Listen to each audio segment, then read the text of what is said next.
All right, what's up, buddy? Hey, how's it going? Pretty good. How you doing? I'm doing all right. How about you? Pretty good. All right. We got into something on Twitter a while ago, and you wanted to talk about it, I think. Yes, that's correct. All right. Do you remember specifically what it was we were going to talk about? Absolutely. I was looking through some tweets on I guess it would be your feed, Mm-hmm. after Sargon posted a message from you. I believe it was his particular message was straw man. So then I looked into the message history, and specifically, it referred to a statement made during your debate with him. Yeah. And let's see, there was a sort of discussion going on between these two other YouTubers. You came in with the statement, Sargon's assumption was that black people are genetically inferior to white people and are too dumb to get married. Yeah, that sounds about right. Yep, and so I'm just going to read your statements. No, he doesn't. I suggested that. He rejected it. Said that black people just needed to get married to solve their economic problems. Okay. And then you linked the selection in which Sargon makes the statement: if they get married, they're not going to be in poverty. Yeah. Okay, so yeah, from that point, I brought up the fact that people who stay together in marriage and are capable of raising children are more likely to be financially stable. Mm-hmm. You presented the counterpoint that maybe people who are financially stable get married. Mm-hmm. I countered with some statisticals on various aspects of marriage, but my final statement was all right, so let's check the now financially stable for the given reason in a survey that people presented for the reason they got married. Sure. And it wasn't present. So that's when you suggested that we discuss this matter. Okay. All right. So what exactly what are we discussing? Are we discussing Sargon statements or the fact of the matter of the marriage thing, or what? Just so that I'm absolutely clear on what exactly we're discussing. Oh, absolutely. 1 second. I can pull up the email, or not the email, the tweet. Sure. Or it doesn't. I just need to know. I just need to have a general idea. Are we going to talk about Sargon statements or your beliefs about these statements, or rather just like the marriage thing and the black people thing? Well, in general, I guess would be the synopsis of what I believe is Okay. that Sargon's statement is flawed, but there is truth to it, specifically when it comes to black marriages and their low marriage rate statistically. Gotcha. Okay. And you believe that so we're going to be talking about black marriage rates, right? Essentially. Essentially, and it all relates to Sargon's statement that the flawed statement that marriage could potentially assist them in digging themselves out of the supposed poverty that most black people. Gotcha. Okay, Yeah. sure. Okay. Okay, so before we get into this, I just want to make sure that we kind of like agree on a couple things in terms of understanding. I'm sorry if these sound condescending. I'm just checking. Can you explain to me real fast the difference between correlation and causation? Yeah, off the top of my head, correlation suggests a relationship, where causation suggests that a relationship caused, where A caused B. Gotcha. Okay, so so you understand that if we correlate that dead animals are most often found on the side of the road, right? That's like a correlation, that location and dead animals, but we wouldn't imply that, or we wouldn't say that there's a causal link that an animal going to the side of the road gets killed by the side of the road. Like that's why they end up dead, right? We would just say that you can correlate those locations and the death of the animal, but you wouldn't say that like there's a causal link between the animal going to the side of the road and being killed, right? There's something else present there. Absolutely not. Yeah. Okay, cool. All right, cool. All right, so your general contention then is that black people or I guess let me just ask you this question, and then you can tell me if you don't like this, we can head in a different direction. Why is it that you think that black people don't get married? Well, specifically, there are, I guess, three groupings of reasons. Spiritually, economically, and the family. So more and more black people are choosing not to get married predominantly because of suitability between the partners. And that can get into every single range of economics, of ability of a person to raise a child, or their spirituality. Wait, what does that mean? When you say spirituality, what do you mean by that? The religious versus the non-religious. For example, black people who are religious try to find other black people who are religious. So do you think that black people have become significantly less religious over the past? Yeah, statistically, yes. More so than any other group of person? More so than white people? More so than, like, what? No. My statistics compare from the 1960s to modern day, or to now. There's a definite increase in atheism or agnostic belief. Okay, so you believe that black people are getting married less because of a disappearance of religion in black communities? No, that religion is a factor of suitability. Okay. What other factors do you think exist? In relation to specifically suitability, education, income, and history with exes, and involved with exes would be children and criminal history. Okay.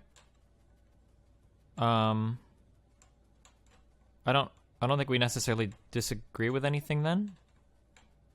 Well, I think the essential disagreement comes from Sargon's original statement, where so after he provided that the solution would be that they get married, he did not say that they stay married. What do you mean by that? Well, immediately after he made the statement that they're impoverished because they're not getting married, which was a point of contention during your discussion, I realized that the descriptions that he provided and you were discussing were of a couple that remained married. Wait, I guess I'm not. You're saying that I'm losing the distinction here. That that black people get married, but they don't stay married? No. Okay. So specifically in your discussion with Sargon, just reviewing after you presented the evidence and the tweets, I reviewed the whole tape like a third time, and I noticed that after the point in which you guys disagreed on the usefulness of marriage in pulling the black community, the impoverished black community, out of poverty, Sargon began to describe the description of people remaining married, whereas you pointed out that married couples don't necessarily stay together. Marriage doesn't necessarily provide stability. And then also in that discussion, you pointed out that it could be that stable people are getting married. Sure. So, and I could be wrong, but it sounds like you don't disagree with any of that. Or am I not understanding you? Yes. Well, wait. Yes to what? Oh, I'm sorry. The real disagreement comes from that you were pointing these things out for the idea of marriage. Pointing. What do you mean by that? Okay. So well, here before. But maybe, can I summarize my position on it, and then I'll summarize what I believe Sargon's position is on it, and then you can tell me what you agree or disagree with? How about that? Sounds great. Okay, so my position on marriage was that people that get married are typically people that are doing decently in life, that a lot of the advantages that you see that married people have over non-married people would be similar to advantages that you would see people with large retirement accounts having over people without like significant savings. Like, it's not like people or wait, hold on, this is a bad example. I'm trying to think of a better example. Fuck, I can't think of one right now. I'm sorry. Okay, so people that get married are people that choose to get married because they're already in like a specific they're already like in a specific part of their life. The things that you were talking about earlier, they have a level of financial stability, they have a level of job stability. They as a result of having financial stability and job stability, they probably haven't spent a lot of time like incarcerated or experiencing extreme financial depression or anything like this, right? That these are people that are generally already better off. So when you look at something like married people tend to be doing better than unmarried people, it's because people that are doing better than unmarried people, or I'm sorry, it's because people that are doing better tend to get married, right? It's not, the marriage isn't the cause of their financial success, it's a result of it, right? So you can't just tell people to get married and then all of a sudden, you know, that it fixes all of their problems. Typically people that get married are people that have already alleviated all of these problems. That was generally my point of view. It seemed like Sargon's point of view was that if the black community would just start getting married, it would fix all of their problems, ignoring the fact that people that get married have typically already solved these problems. That seemed to be the two different points of views, mine versus Sargon's, right? Okay, I'm sorry. So do you either disagree with my point of view or disagree with the way that I've characterized Sargon's point of view? Well, specifically as it relates to black people, neither of you touched on the reality that many black people have been incarcerated. Sure. Well, yeah, of course, that's part of looking at socioeconomic issues, right? Incarceration kind of goes into that.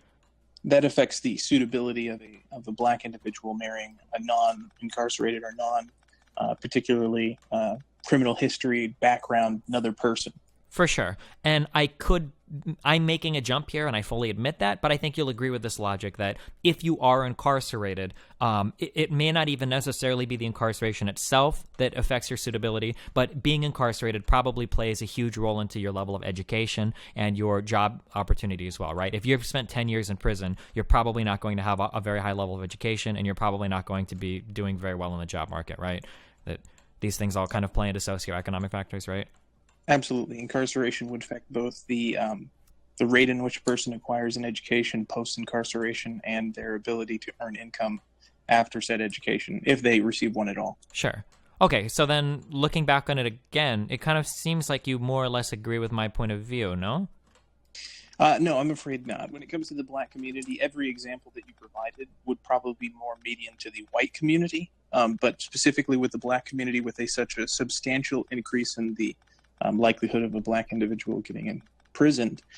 What you provided was unrelated to the actual topic, which was when you were discussing the black community. Wait, I'm sorry. So you think so? Okay, wait, I'm sorry because I misunderstood then. So why is it that you think that black people have a disproportionate problem getting married as opposed to white people then? Specifically, when it comes to the population of poor black Americans, it's a combination of income, specifically in the relationship of income, is the welfare reliance.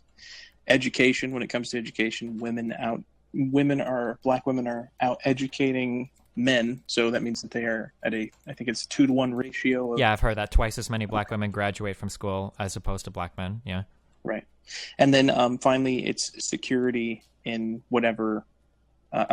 Security and in generally like the relationship security, how many exes have been around, how much resources are being taken away by previous relationships, how stable is that relationship going to be? So a lot of. Okay, but these issues don't sound. So then, I mean, going a step further, then why do black men face these issues disproportionately to white men? Specifically because of systemic issues that hinder the success of black individuals. I mean, there has been very few studies to explain exactly why it's a 2-to-1 ratio for black men to achieve an education, or specifically to explain why it's a 1 in 3 likelihood of a black man getting a criminal record, depending on the region of the country. But each of these things would have a huge factor. Sure. So what exactly do we disagree on? Well, my initial statement is that these are all within Sargon's idea that marriage could potentially reduce these factors. Well, but I thought we agreed that the reason why they don't get married is because these factors exist in the first place. Or did we not agree with that? No, I mean, I'm not sure if I did agree to that, but what I'm specifically intending to say is that these factors can be alleviated through marriage. Oh, okay. So you think that if people get married, that but it seems like that's not how it works in any other community. Like, white people don't use marriage as a tool to escape from poverty, but rather wealthier white people tend to get married as opposed to poor white people. So are you saying that wealthier white people don't use it as a tool to escape poverty, or poor white people don't use it as a tool to escape poverty? I would say, I would be surprised if either does. From the studies that I've seen, I haven't seen anything saying that poor people getting married like improves their lot in life. In fact, I could go and pull it out, but I think somebody just linked me a study that was done recently that shows that married men's earnings actually decrease sometimes as compared to single men who don't get married first. So it seems like there's evidence, I don't want to say pointing to the contrary, but I haven't found anything convincing that's like, oh, this group of people were in poverty and then they get married and that improves their situation in life. Do you have any kind of information like that, or would you approach it in a different way? Well, specifically, and when we're referring to people in marriage, we're referring to people who remain in marriage and, Sure. and raise children. So I do have some studies that would support that, but personally, I like to go with the common sense approach. And basically, these studies amount to, if you got two people in the household, one of them specializes in taking care of the household, one of them specializes in earning income. The division of labor can result in a more efficient system, and you would save money in the cost of childcare if each individual was paying for childcare if they had the custody of children. Sure, I don't deny that. But again, if people choose to get married mainly because these financial precursors are already there, then I don't. It just doesn't seem very realistic to tell two people to just like, hey, go get married if they don't have the prerequisite conditions to do so, which I think we agree is some degree of financial stability already. Well, that's another thing. So you say that financial stability is required, or at least an important feature of an individual choosing to get married, specifically as it relates to the poor. Yeah, that's what it appears to be to me, yeah. So what would you say to the fact that proportionately, if we go by purely numbers alone, there are more poor people getting married than rich people?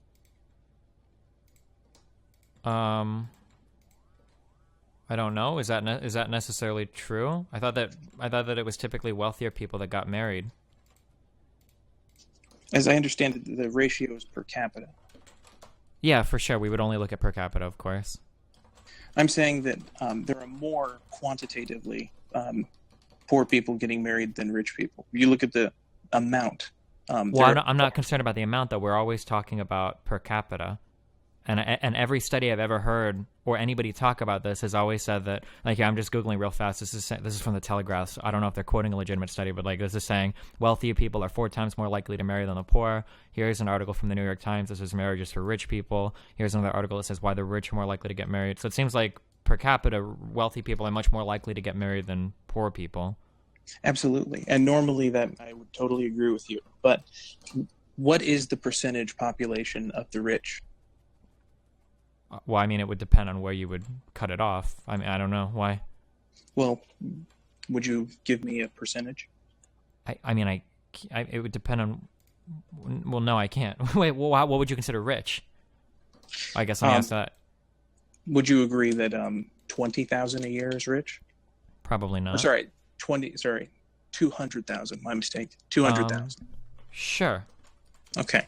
So then the percentage of the population earning 200 plus, maybe, I guess, in a generous 3.3 or 33%.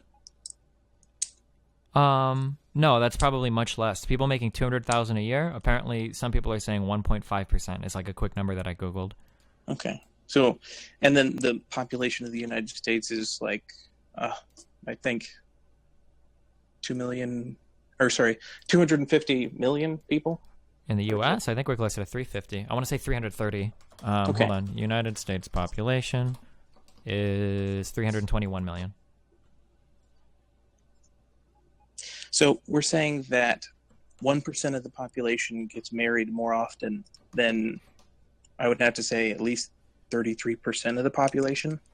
And when you run the numbers on that, it's millions versus like a million. Okay. So normally that really wouldn't matter, like if it was any other situation. But when it comes to the quantity of people that are poor that do get married despite being financially disadvantaged, that's a significance, because it's individual choices to get married under poor conditions as opposed to individuals. Well, you're conflating poor here with not rich. I don't think that's necessarily fair. Just because you're not making $200K a year doesn't mean you're poor. And typically when we talk about poor black people, we're not talking about black people that are making $150K or less than $200K. I think when we talk about poor, we're talking about sometimes many levels beneath the poverty line, right? I don't think these are fair to equate. As I understand it, there's a greater population of individuals who are, I guess, below the middle of the poverty. I mean, not middle of the poverty, middle of the median earnings and lower. So there's more poor people, essentially. If you were to name any number of this many poor people, there will be more of them than the 1% of the population. More poor people than the 1%? Yeah, for sure. So that means that even if they're getting married at a lesser rate, it's going to be a substantially larger population of poor individuals getting married than rich individuals. Okay. So basically what I'm saying is that if you were to look at the percentages, then yes, you would see that the rich are getting married more often than the poor.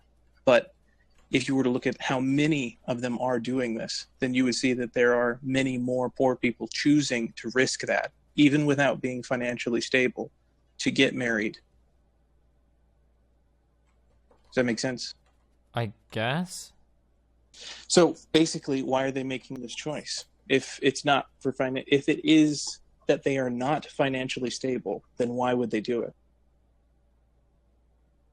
Well, again, I don't know if poor is the same as not financially stable. I think you're conflating that a little bit. I don't think it's fair to say that just because you're poor, you're like, there's different levels of poorness, right? Absolutely. And typically when we're talking about people in the black community, we're not talking about people that are poor making, $60K a year. We're usually talking about people that are like fucked in like inner city shit. As I understand it, you're of the belief that the average, I'm going to read a quote from you. The average fucking American that floats 5 or 50,000 in credit card debt. The average fucking idiotic American that floats 50,000 in credit card debt has no fucking idea the value of money or how to leverage debt or how leveraging debt works. Sure, I don't see how this necessarily relates to this topic though, but... So I believe that it is fair to assume that the average American has a poor understanding of finance. I mean, I would say so, sure. So you mentioned that you couldn't necessarily say that they wouldn't be financially unstable, but if you yourself believe that most of them have bad debt, then that would mean in any modest assessment of financial stability or financial security, I assume we're using them interchangeably, then this would qualify, that we can generally say. No, somebody with $20,000 in credit card debt has to achieve a certain level of financial stability to even acquire that much debt, right? Like net worth isn't a very mature indicator of success, right? A very poor person who has never had access to debt, like somebody living in the ghetto, is going to have a much higher net worth than a student studying law or pre-med, right? Like these are people whose net worth is going to be in the negative tens of thousands, potentially hundreds of thousands. But I mean, if you're talking about absolute net worth here, that's not a good indicator of success in life, right? Somebody studying at a high cost at a high cost like university or something is probably going to be doing a lot better than somebody with a higher net worth, absolute net worth, right? I don't think these are good. So you're saying that, okay. So you're saying that, could you explain that one more time, please? Somebody that has a lot of credit card debt is probably doing better than somebody that hasn't even had the opportunity to have a credit card. Like poor financial... So I'm going to read another quote from you. Poor people use debt to compensate for a lack of income and then further fuck themselves. Poor people manage debt incorrectly. A majority of the time it ends up hurting them. Sure. I think that generally, I think that people use credit cards very poorly. Well, you mentioned that their net worth would be better. Sure, but you're comparing like relative terms to absolute terms. Like just because your net worth can be made better doesn't mean that the bad net worth you had before is the same as like being broke as fuck, I guess. Okay, so are you saying that it is not fair to assume that a poor person is likely to have bad debt? Well, I mean, they could.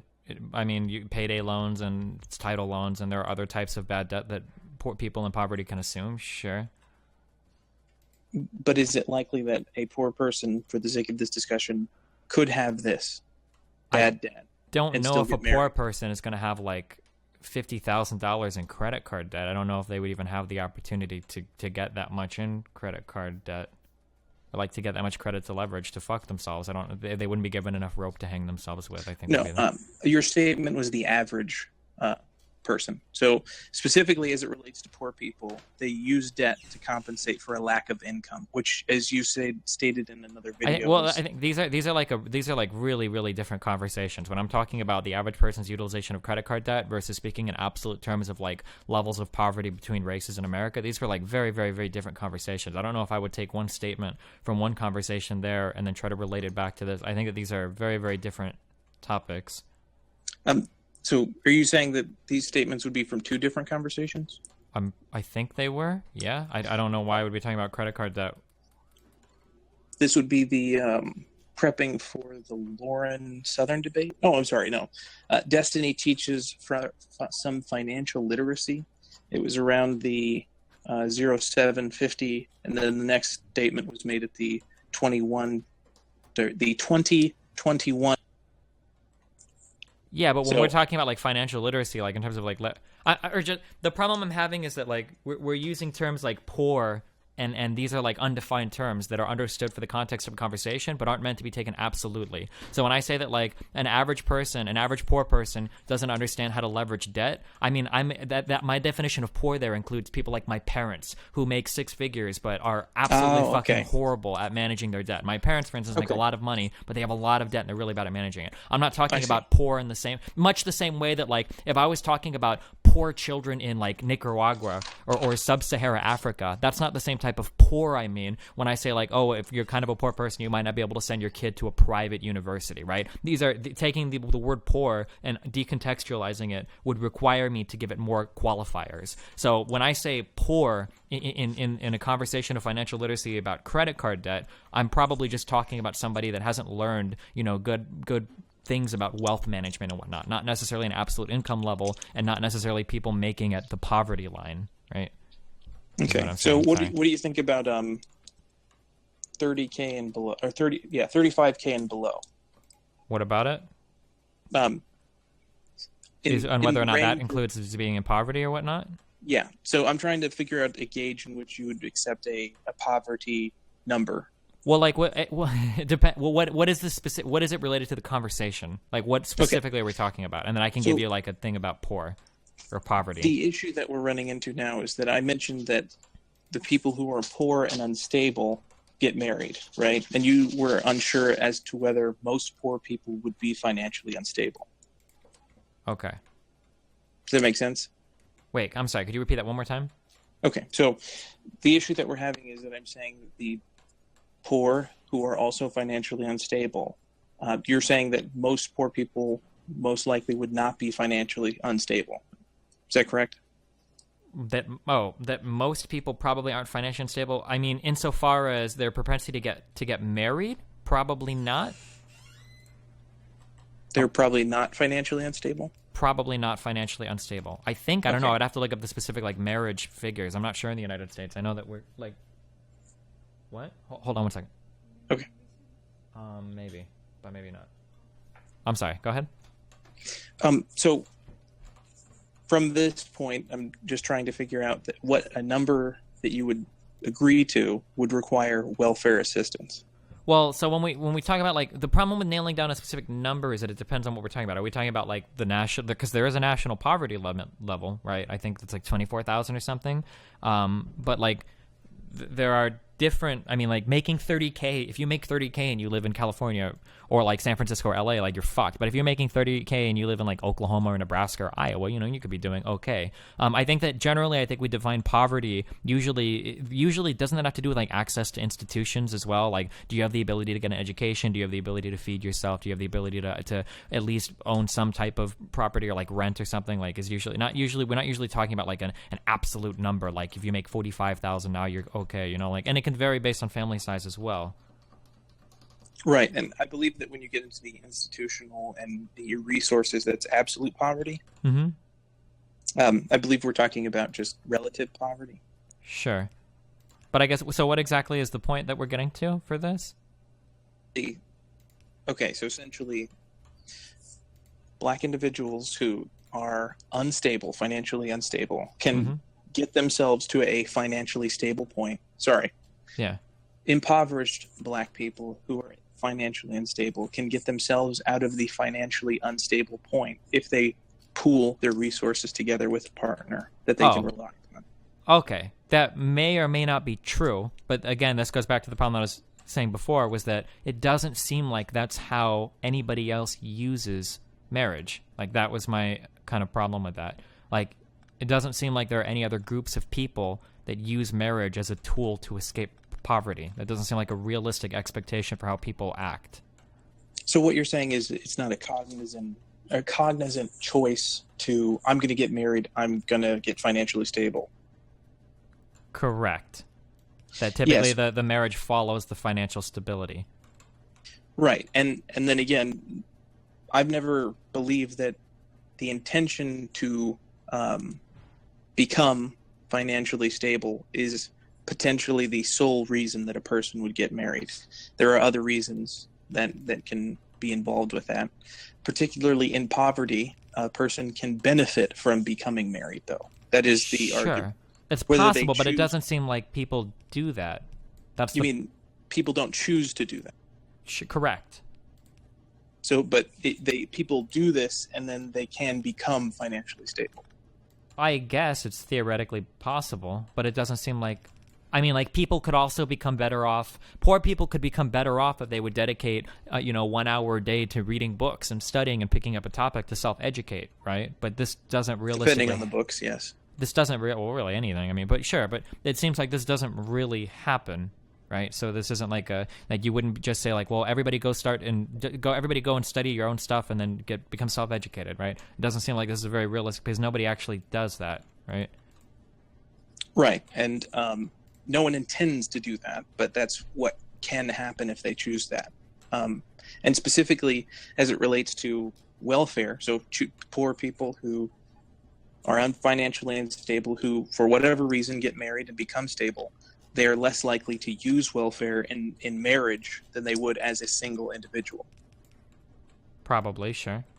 But that might be because they're already more likely to be financially well off if they're married, so they already wouldn't be using welfare. So in the statement that you said, I believe you're saying that they could have already been, so poor Black Americans in this particular example could already have been poor and financially stable, gotten married, maintained financial stability, and then not use welfare. Wait, could you say that one more time? Sure. So in this particular example, poor Black Americans who were financially stable get married, maintain financial stability, and choose not to use welfare. Sure, because they don't need it, yeah. Or they wouldn't qualify for it or whatever, yeah. And you believe this is an equal likelihood of poverty-stricken Black individuals being financially unstable, getting married, becoming stable in order to support a family in both cases. And then compared between like white people and Black people? In a comparison, what do you mean? When you said equally likely, were we equally likely to what? To the previous example of an individual being stable and then getting married, maintaining stability, choosing not to use welfare. Sure. So in comparison to that example, this example, which is unstable, married, becomes stable, chooses not to use welfare. So in one, there are two individuals with two perspectives and goals unifying in order to develop a family together and making choices that would maintain that ideal, which is to develop a family. So you're saying that it is equally likely that these two individuals were totally able to support one half of a family before they got married. They get married, and then that's what they do. Yes, I think so. Is that your particular perspective, or is that the research? That seems to be all the research that I've seen. It points to people having a degree of financial stability before ever getting married. So why do people earn more when they're married? Because they already had a likelihood to earn more before they were married. People that are married tend to see increases in wages once they're married. But I mean, these were people that were already on a good track already, like, right? Like, these are people that were already going to be increasing their earnings, like. So in your mind, these people are, both parents are working at the same time? They don't necessarily have to be, but they could be. Okay, so in either scenario where a parent, or where the father or the mother is working and the other parent is not, and then in the additional scenario where both are working, and in this particular example, they both have children, both groups of people, their income still rises. Yeah, I would expect that. Based on everything I've said, I would expect that anybody that gets married, I would expect their income to continue to rise because they were already on a track where their income would be rising, which is why they got married. So both of these individuals were on a track in which their income would rise. Yeah. And then they get married and their income rises. Sure. And it has nothing to do with the fact that they've made choices to ensure that their children will be taken care of. So let's replace dollars with weight that you can lift, okay? Let's say that you have a weightlifting competition, okay? And there are people who, when they sign up one time, they lift a certain weight. When they sign up another time, they lift another weight, and it continues to go up through life, right? So let's say that we were to ask the question, like, is the general person signing up for a powerlifting competition stronger than the person not signing up for it? And the answer is yes, right?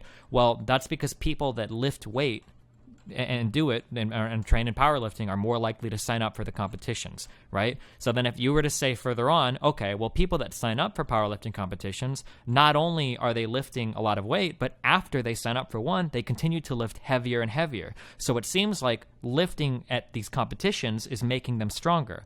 But that's not actually what's going on, right? The people that are signing up for these competitions, of course, are powerlifters, and they will continue to train throughout their life, right? It would be the same thing. Right? Like you wouldn't say that if everybody just goes sign up for a powerlifting meet, that all of a sudden these guys are all now going to be lifting more. And if they would keep signing up for them, they're lifting more and more and more. No, the people signing up for these meets are in training and they continue to train. Much the same way that people that are already financially stable are getting married. And if you've got people that are already financially stable and have chosen marriage, they're probably going to continue to grow in their financial stability and they'll probably continue to grow their wealth. These are things that we would expect to happen, right? Does that? Yes. So I assume what you're saying is there's no cause to assume that this would lead to the other? Correct. That these are correlated with one another, but there is not necessarily a causal link. In your example of two people who are financially stable coming together, then why doesn't the income double? Well, because that's not generally how that works. I mean, I guess it's possible that it could. I don't know if it does, it doesn't. I don't know if that's factually true or not. But it's possible that in coming together, if they decide to form a family, maybe you get one stay-at-home parent. I don't know if the income doubles or not. Do you know how the income is generally impacted when people get married? I don't know if... Well, specifically, the net worth in this particular example, I sent you the, what do you call that? The graph. Is Wait, roughly, where at?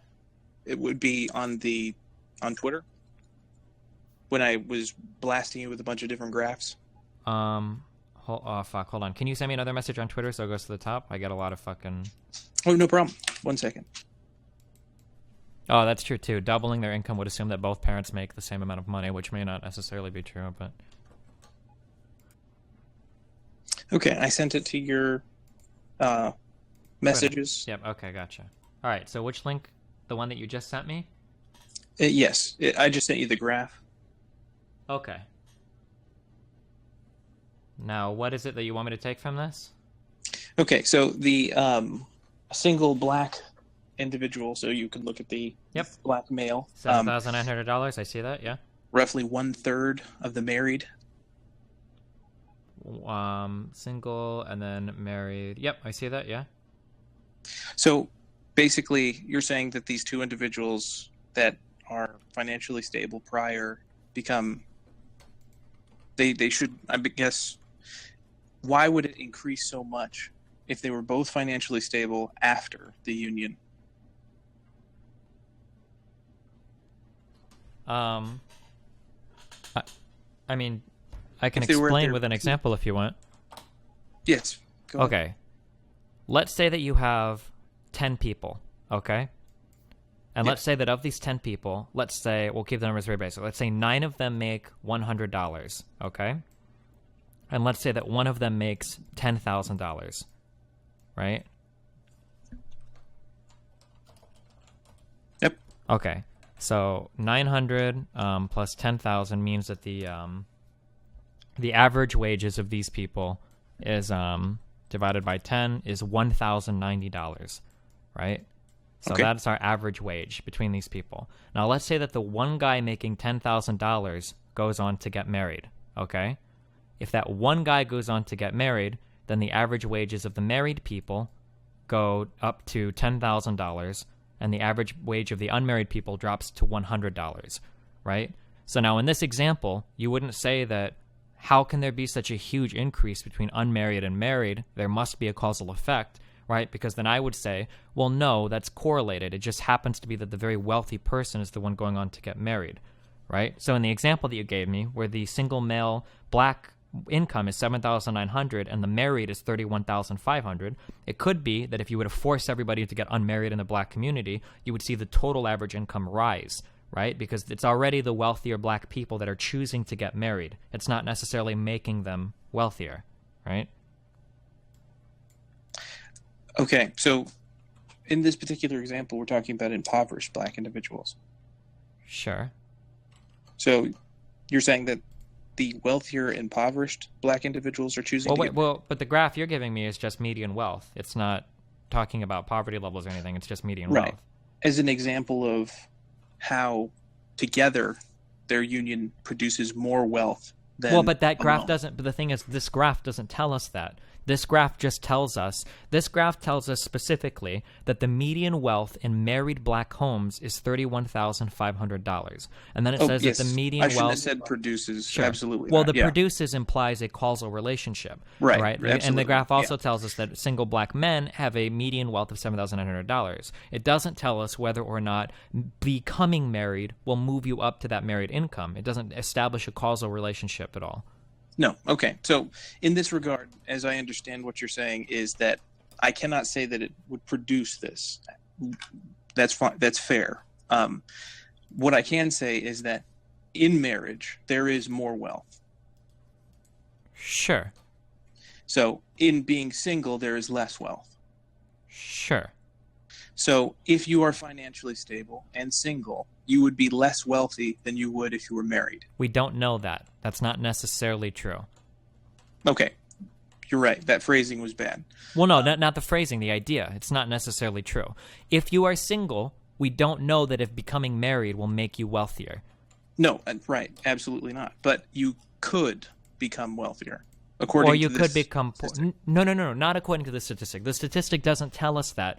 Remember, what you're trying to say is that, let's say that you're a single person earning $10,000. If you get married, your income could go up to $20,000, right? That's what you're trying to say, right? I'm sorry, repeat that again. Let's say that you're single, okay? If you're single and you get married, you could dramatically increase your wealth, right? Is what you're saying? Okay. Dramatically, no, but increase, yes. Okay, so you're implying there, when you say that, you're implying a causal relationship. You're saying that getting married will cause you to experience an increase in wealth, right? However, this particular graph doesn't establish a causal relationship. Again, let me break up another example. Okay, this is what I was trying to say earlier, but I couldn't figure out. Okay, let's say, here's an example. people who opened a Roth IRA in their late 20s are more likely to be millionaires when they retire than people who didn't open a Roth IRA in their 20s, right? So let's say that I have those two figures, right? So people that start a Roth IRA at 28 are more likely to retire as a millionaire. People that don't are far less likely, right? If we have that data, all we have is that data. That's it. We can't say that if you open a Roth IRA in your 20s, that means that you'll become a millionaire. All we can say is that these things are correlated. And the reason why is because opening a Roth IRA doesn't necessarily make you a millionaire. Opening a Roth IRA and using that as part of a diversified portfolio that you constantly contribute to and allow it to grow over the years is what makes you a millionaire. Now, people that contribute to a diversified retirement plan probably have Roth IRAs, but just opening a Roth IRA in your late 20s doesn't make you a millionaire. Do you understand? So you couldn't just say that, well, if you're in your late 20s and you open a Roth IRA, you're probably going to, increase your retirement income. Well, not necessarily. You're only looking at that correlation, right? And what if you were to open a joint Roth IRA? Would that improve the likelihood of you becoming wealthy? We don't know that. This graph doesn't make any causal, this graph doesn't establish any causal relationships. There right? is only one relationship that I can tell, and that is married versus single. So Sure. The only thing we can say is that the difference between single and married is a union of two people. No, we don't know that. So you're saying married doesn't mean that two people are married? But we don't know why they got married. Marriage I don't could need be to know why they got married. I can just say that they are married, and they are, when married, have more wealth compared to single. Okay. Do you think that playing golf makes you incredibly wealthy? No. No, but if you were to go into any golf club, you would probably find incredibly wealthy people there. That doesn't mean that playing golf makes you wealthy, though, right? It just means that the people at the golf course were probably already wealthy before they started playing. So you can't say that, well, we've established here that there is a large relationship between being wealthy and playing golf. Or I'm sorry, we can say that there's a relationship, but we can't say that there's a causal relationship between these two things, that playing golf will make you wealthy. Rather, what we can say is that if you're wealthy, you also play golf, right? We can't establish a causal relationship. That would be entirely reasonable if there wasn't two factors involved in compared to one. So we're saying that two people working to pool their resources is not better than one person. Well, but again, you're going on to draw what you're doing is you're taking data and now you are creating hypotheses to explain it. But that is not explained in this particular data. Like, I could give several hypotheses for the golf thing. I could say playing golf makes you wealthier because when you play golf, you network better. Playing golf makes you wealthier because maybe playing golf activates parts of the brains that will make you make better investment decisions. Or I could hypothesize maybe it's just wealthy people that tend to play golf. These are all hypotheses, but they're not explained by the fact that most people that play golf are wealthy, right? There's no explanation within that data in and of itself. That you have to go deeper and ask more questions. Much the same way that when we see that married people make $31,500 in a black family and single black men make $7,900, all we know is that two black married people make more money than a single black person. But we don't know that if a single black person gets married, that he'll make more money. We don't necessarily know that because that would be establishing a causal relationship in data that doesn't support that argument. Right, and we don't know that, but it suggests that there is potential. Sure, it's a hypothesis, for sure. You can make that hypothesis, and then you would have to test that against different data. But you could never make that argument and use this data to support that argument because this data doesn't support it. This only points to a correlation. You would have to go deeper and draw from other data to establish a causal relationship. You're saying that this graph does not suggest that marriage comes with increased income or net wealth? Nope, it doesn't make any kind of suggestion whatsoever. No. So this category of married people and the single people not related at all. Correct. Much the same way that I could give you a graph of wealthy people that play golf, or I could make you a graph of golfers versus non-golfers. And I could make all the same arguments. The golfers would tend to be far more wealthy than the non-golfers. But you would never use that graph, that data to say, we'll just go play golf and you'll become more wealthy, right? And we're only talking about one thing there, just playing golf. Does that make sense? I do understand where you're going with your golfing analogy. I believe that you're ignoring the fact that a married couple is two people, and if these were just 2 points of data, A, B, and C, then absolutely, absolutely true. But we're talking about A and B, and then A plus B. Okay, but even A plus B, even if I was to accept that hypothesis, even that's not supported here. Because if I look at single men, $7,900, and I look at the black married family, there's more income there that's not even explained by that A plus B hypothesis, right? Absolutely. If I take the black woman and man and I add them together, right, we barely hit 20,000, but the average of the married or cohabitating black people is like 38,000. So that even that you would not be able to explain where the wealth came from, how it came from, but you wouldn't be able to do that. But if you understand that A plus B equals higher wealth, or the potential for higher wealth. But we don't even. But again, you're making assumptions that this data just doesn't provide that. I'm not saying that you're wrong. I'm not trying to say that you're right or wrong. I'm not making a value statement on your argument. I'm just trying to make you understand that what you're saying right now is a hypothesis that you need different data to support, because this data is, you're never going to get that argument from this data. No, yeah. If that's what you're intending, then I never intended for this to be absolute. I mean, first of all, this study is outdated. Secondly, well, even outdated is irrelevant. Like, this could be entirely possible. Okay, it may be possible that getting married actually reduces your household wealth. I could give you numbers that would still work, right? Let's say that people that make 100,000 or more get married, and let's say that people that make 10,000 or less don't get married. Let's say that when two people who make 100,000 get married, maybe one person stops working and becomes a stay-at-home parent while the other one continues to work, and his income goes up to 120,000, right? So their wealth actually drops to 60,000 on average for each person, right? Their wealth would go from both making 100,000, then they get married, one guy gets a little bit more money, the other person stops working, and now they make on average 60,000.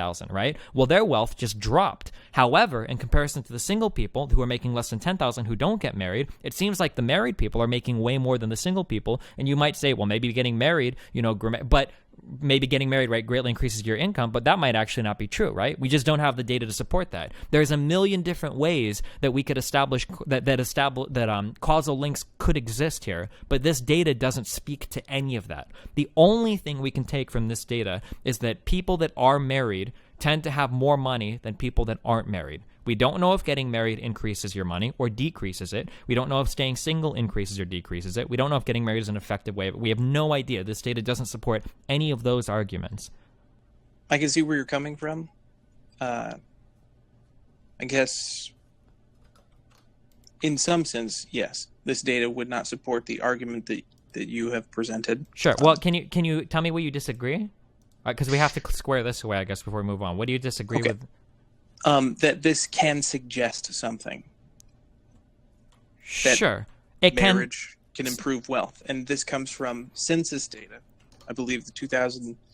Okay, so when you say that something can suggest something, what that is what it's suggesting there is a hypothesis that needs to be tested, right? Yes. Right. So absolutely. let me give an example that I learned in psych class, right? Kids that sleep longer, do better in school than kids that don't, right? Now, that suggests that getting more sleep can help you in school, right? So then let's say that we do a socioeconomic breakdown of kids that sleep, right? Let's say that when we do that, that hypothesis falls apart completely, and you find that wealthy kids, no matter how much sleep they get, always do much better than poor kids, no matter how much sleep they get, right? So what we find out there upon more data analysis is that poorer people tend to do worse in school than wealthier people, but wealthier people tend to get more sleep than poorer people, right? So we get a stronger argument, then we get a new hypothesis that maybe it's wealth that is more indicative of success in school than sleep, but wealthier people tend to sleep more than poorer people, right? So our initial data might have pointed us to sleeping more makes you get better grades, but then when we test that hypothesis and pull specific data in regards to that, what we actually find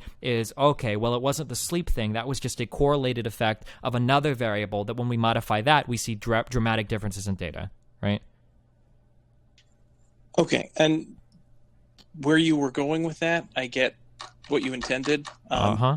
but I disagree with the way you did it, and also I didn't catch all of it. So maybe I'm mistaken, but I get what you're saying. I'm only talking about a suggestion. I'm not talking about this is absolutely concrete going to do this. Well, again, I'm just trying to make sure because I'm using I'm not trying to sound pretentious, but I'm using very scientific words here, right? When you say a suggestion, right? When I say suggestion, I mean a hypothesis. So a hypothesis is just an idea with no validity, nothing behind it at all. It's literally just a possible or plausible explanation for data that needs more testing to verify it.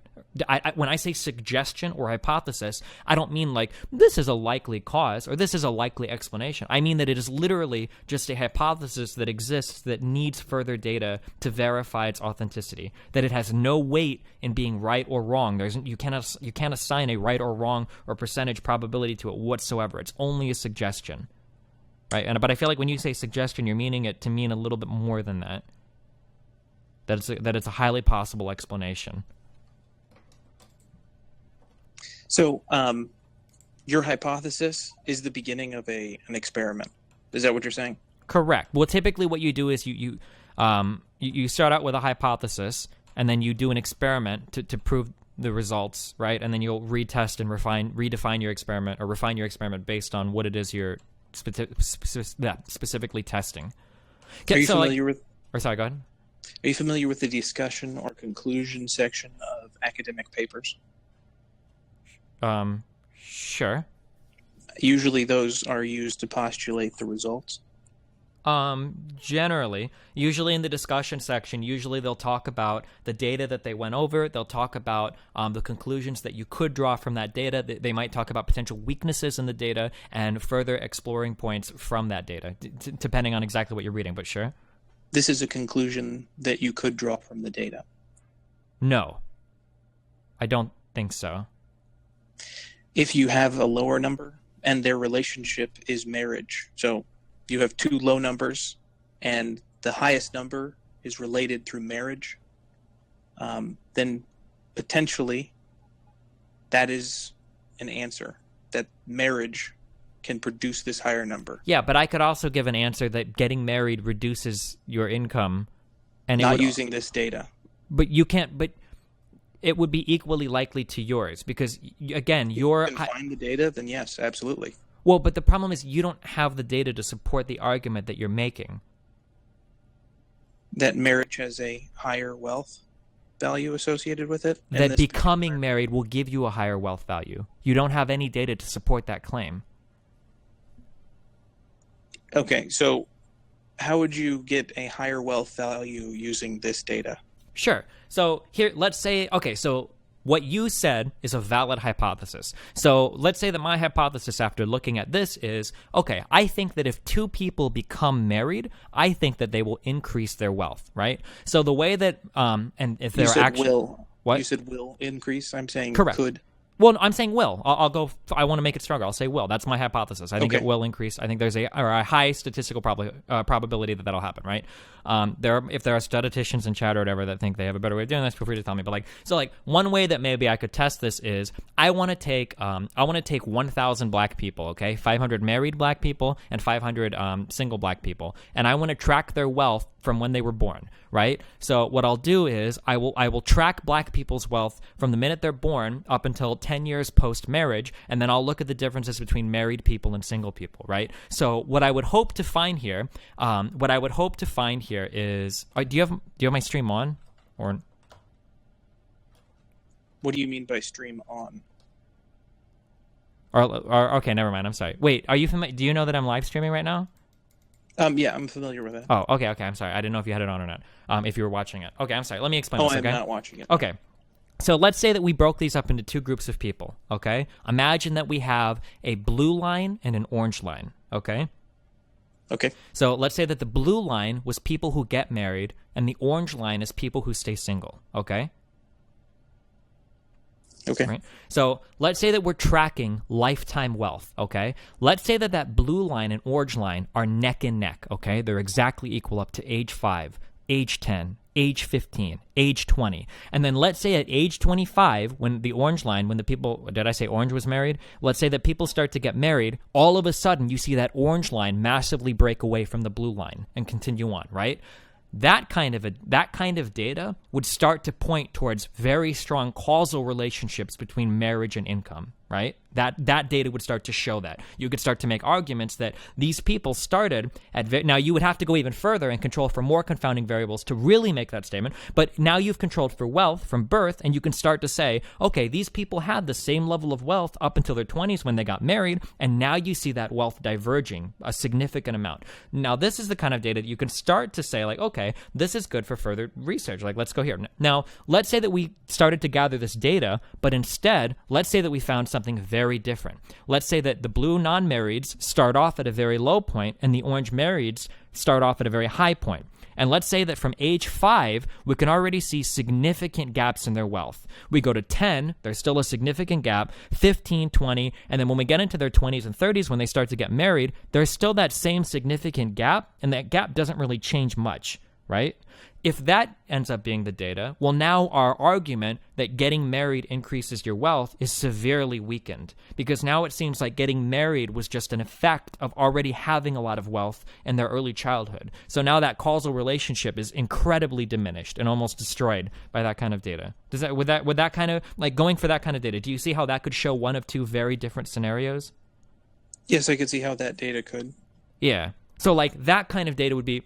And you see how if we go by that data, both of those data sets could both be used to present this type of graph, right? That married people have much more money than unmarried people, right? But both of those different data sets could both produce this kind of graph. But both of those data sets say very different things about the likelihood of getting married to increase your wealth versus just being wealthy and then getting married,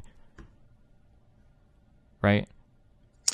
Yes, if those particular data sets existed, yeah, they could both be. Sure. So that's why I'm saying, and because both of those data sets are, we could say, equally likely, we can't point to one or the other, could produce this data set, we can't really say that this data set makes a strong argument in favor of anything having to do with getting married and becoming wealthier, would be what I'm saying. So you're saying that if a complementary data set told you something else that could simulate this particular example, then you wouldn't be able to use this example? Well, no, this example, this data set tells us something. It does tell us how much wealth people have who are married or whatever. It just doesn't establish a causal relationship. We would have to find different data to establish that, is what I'm saying. Right. It does not establish a causal relationship. It suggests that there could be. Well, or there could not be. We need more data to find out. It doesn't really give us a strong indication. There always could not be, but according to what is in the graph, it suggests that there could be. So that the hypothesis would be that yes, there would be. The null hypothesis would be no, there wouldn't be. Well, but it could equally suggest that people who are wealthy just get married, right? Much the same way that, again, you're using outside information to make this decision by what you understand to be true about marriage. You're using outside information. Why would their net worth not be comparable to that of marriage? If they well, were all I'm saying is that if I showed you the golf thing, you wouldn't make the same statement. You would say that, like, oh, no way, these are correlated, these aren't causal, right? But you would be doing that with outside. In the golf example, I would not do that. Yeah, you would be doing it with outside inferencing. You wouldn't be able to say that because of the data, just because of outside things that you know, right? You wouldn't be able to use that data to make that claim. You would be using extra meta stuff to make that claim. Okay, at the very least, we can both agree that there is a suggestion. It's not concrete that people who are married have a greater net wealth than those people who are single. No, it could suggest either thing. It doesn't suggest a causal relationship in one way or another. All we can say from this data is that people who are married are wealthier.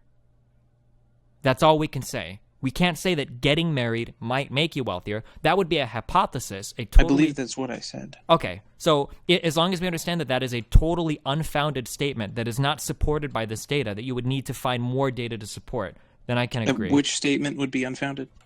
That getting married could increase your wealth. that statement is not supported in this data at all. We would have to go and we would have to do completely different data collections to actually get that.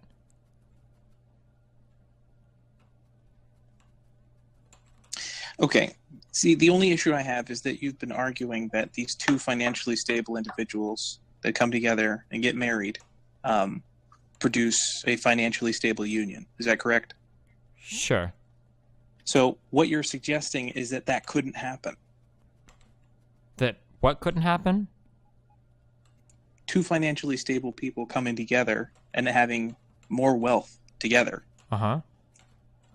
You're saying that couldn't happen if that's what you're intending. It could happen, but I'm just saying that that's not what this data in particular is talking about.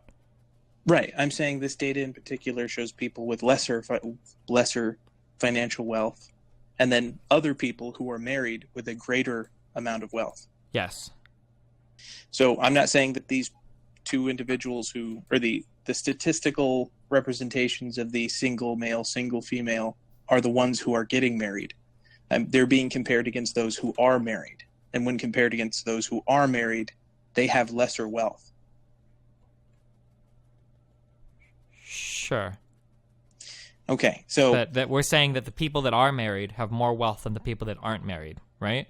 That's correct. And the only thing separating those two people, these particular data sets, is that the data set where they are married, they're married. The data sets where they are single, they are single. Well, there could be other things. That's the only variable we know, but that doesn't mean what et That is ceteris the only paribus or variable whatever. presented. That's Yeah, correct. we don't know that they're not from different financial backgrounds or something else, or from a different geographic location. We don't know any of that. That's not being measured. Well, in we this. know their ethnicity as well. Yeah, but that doesn't really tell us much. There's ranges in their ethnicity. Sure. That's what that would tell us. Okay. So basically, I'm saying that if you're saying that individuals could be financially stable before they get married, then their net wealth together would increase. Yeah, probably. So if individuals are financially unstable and they get married, their net wealth could increase. It's possible, sure. That's a possible hypothesis, yeah. So in this particular example, a majority of the people who are single have a lesser net wealth than the people who are married. In this particular example, yes. So a person who has a lesser net wealth than two people working together to produce their net wealth, what is their likelihood of meeting that same net wealth? I guess that would be a poor example of a question. And never mind that particular one. We agree up to this point, I trust. Okay, I think so.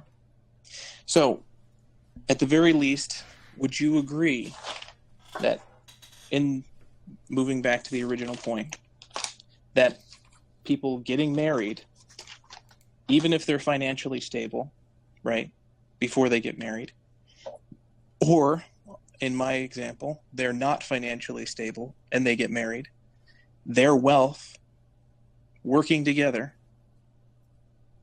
could increase? Well, it could, but that's only a hypothesis. We don't have the numbers to prove that. Okay. In another graph I sent you on Twitter, I'll send it again. We have the average earnings. I believe it's the average earnings. Let me know when you send it, and then I'll look at it. Okay, I sent it. It's the median net worth of households with children. All right, hold on 1 second.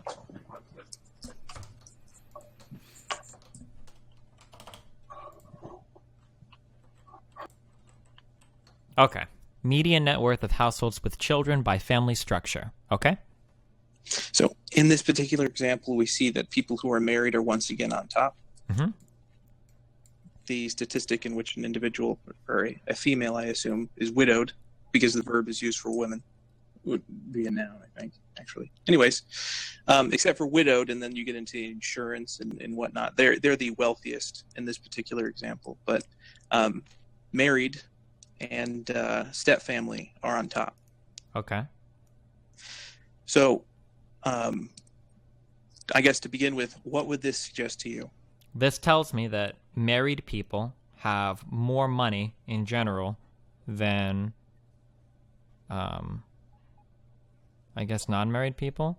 What exactly median net worth? So never married people have a $400 median net worth? Is that what this is saying? That is correct. With children. Oh, this is median net worth of households with children by Yes. family structure. Okay. So this is talking about the median net worth of your household if you have children based upon your family structure. Sure. Okay. So, as you can see, there are no like single individuals without children, right? Mhm. So, in this example, we have children and we have people either in a relationship, separated from a relationship, Mhm. never married. Assuming never married is not in a relationship, Okay. then we can clearly see that the people who are married and have stayed together or have managed new relationships with step family members are generally better off than those people in different types of unions. Correct. So not combining, but using this to help us sort of guide our knowledge in general, because we don't have a culmination of the races statistic, what would this suggest to you? It could suggest many things that would need further data testing. All of our previous argumentations are present here, right? This could say that maybe married people that always stay intact, maybe wealthier marriages produce more stability. Or it could also say that maybe once you get married and you stay together, maybe you become wealthier. Both are equally plausible. We cannot make an argument for one over the other using this data set. This one has all the other problems of the previous data set. Well, I see it as one solution to this data, to the previous data set. Sure, but I could give you an equally valid solution in the exact opposite way. No matter what solution you give me, I can give you an equally valid solution the other way, because this data doesn't apply any causal link. Cohabitation does not result in the same outcomes as marriage in this particular statistic. I don't like that phrasing, but I guess you could say that, yes? Okay. So, compared to the other statistic that we had, where it was a combining of cohabitation and marriage, we can determine based off of this particular, I guess not determine, but it does suggest that marriage is unique from cohabitation. Sure. I mean, it's different. I mean, it gives you a different median net worth. And even though if the children are present in cohabitation, and this statistic presents, we see that marriage is still unique. Okay. So the benefit to marriage over cohabitation and it is present, would you say? It seems to be that married people tend to do better than cohabitating people. That seems to be true, yeah? And then what about divorced? Would you agree as well? It seems to be. The data says that, yeah? Okay. So in the original point that Sargon presented, marriage improving the lives of the people who maintain marriages. We don't know that, though. Again, you've made the misstep into giving a causal. So this, you remember when we learned like the who, what, where, when, why, and how? All these graphs tell us are what. They don't explain the why. We can see that people that are married and they always stay together tend to have more money than people that are divorced or never married, but we don't know the why for that. That requires further exploration and more data. Yes, I agree. I was just recapping the statement that Sargon made. Okay. Yeah. So, in the statement that Sargon made that marriage could improve the impoverished situation of sure. And my problem with his statement was there is no data to support that I'm aware of. I've never heard of any data to support that.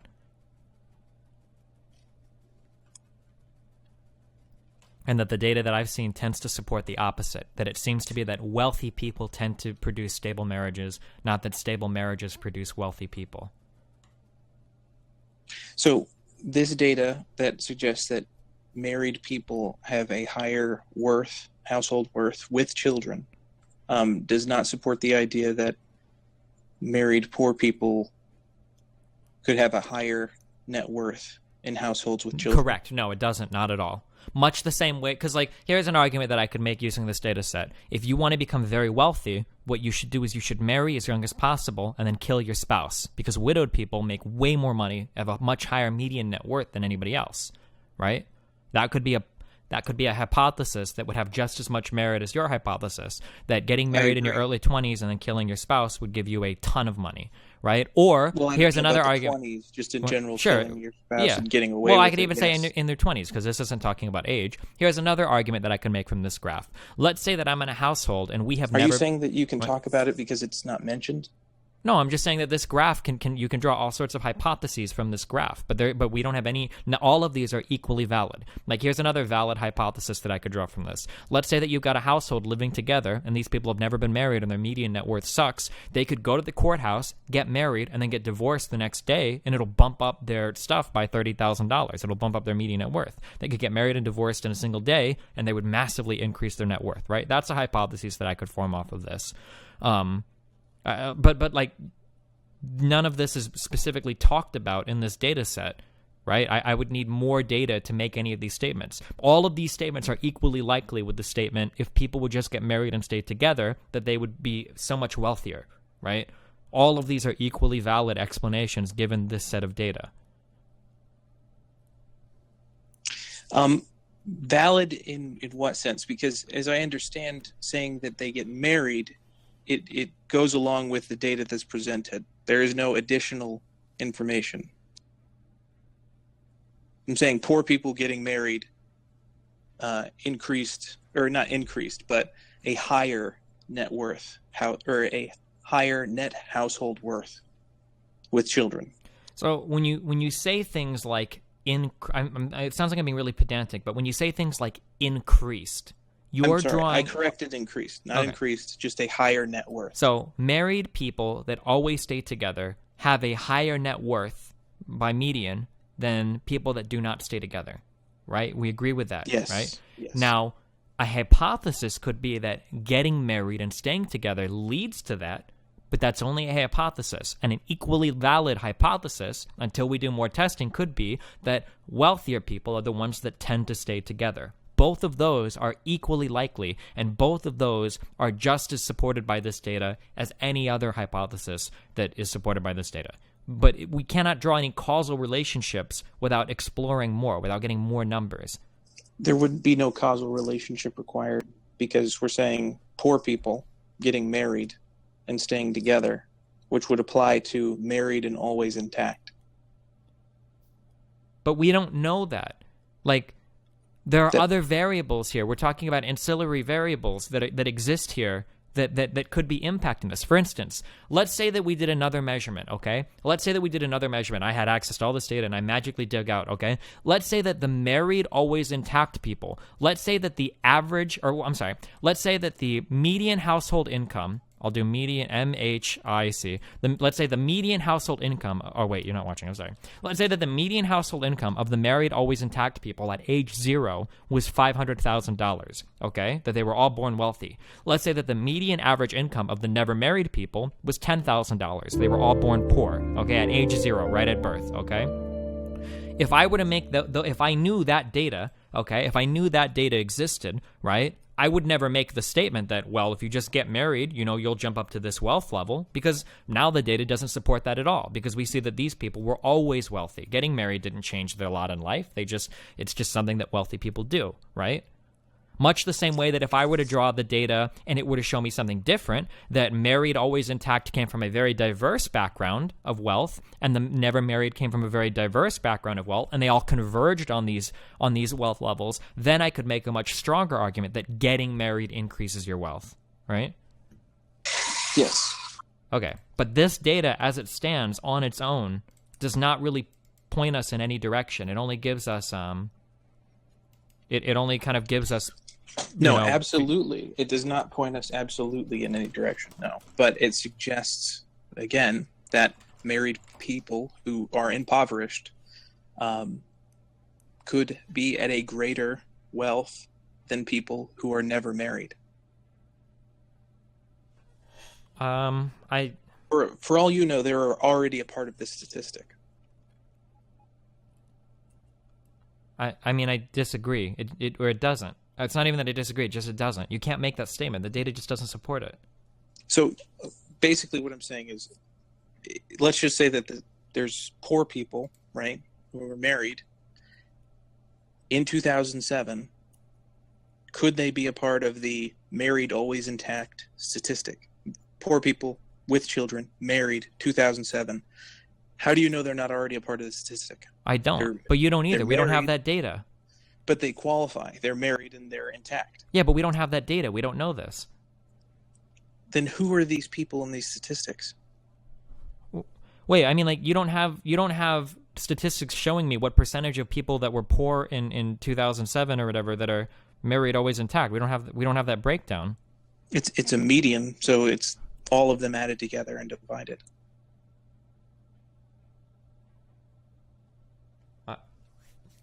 Oh, yeah.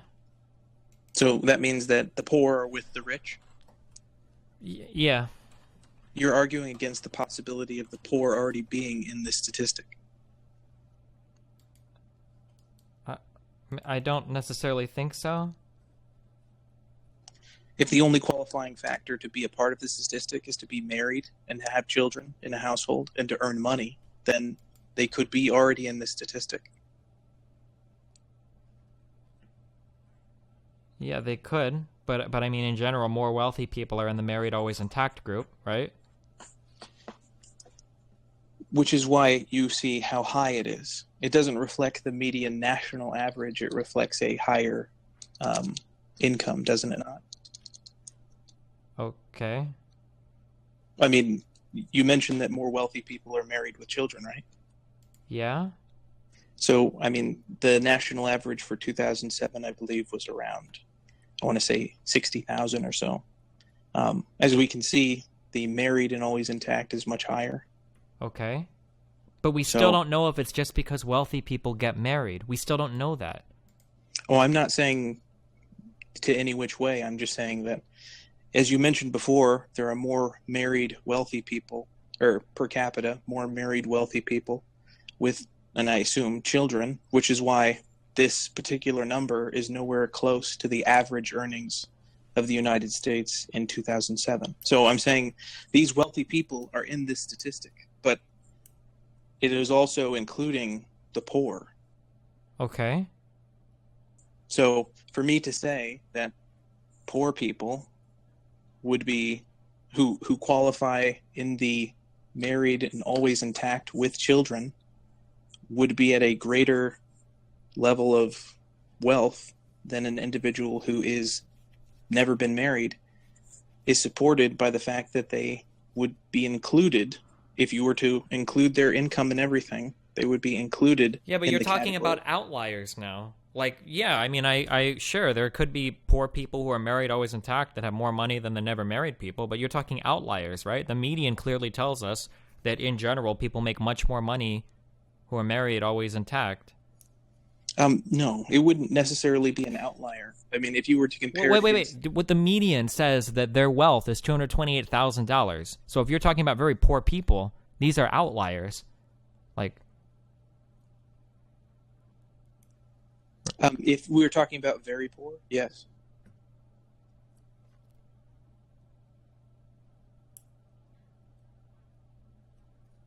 So basically, I'm pointing out that I was only mentioning that they would be a part of the category, and yeah, their outliers will always be part, but outliers are part of the category and the never married as well. I mean, I'm sure there could be very wealthy people that are never married and make a lot of money. I mean, I've never been married to my child's mom, but I mean, I probably make more money than the average American. I believe that the comparison was you were making around $100K to her $30K when she was working part-time.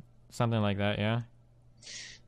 So in this particular example, it would be a comparison of the married and always intact poor and never married poor. That's why it wouldn't be outliers. They would be outliers together. And because it's a comparison of these outliers in the same category, it would just be a comparison of that category. Sure.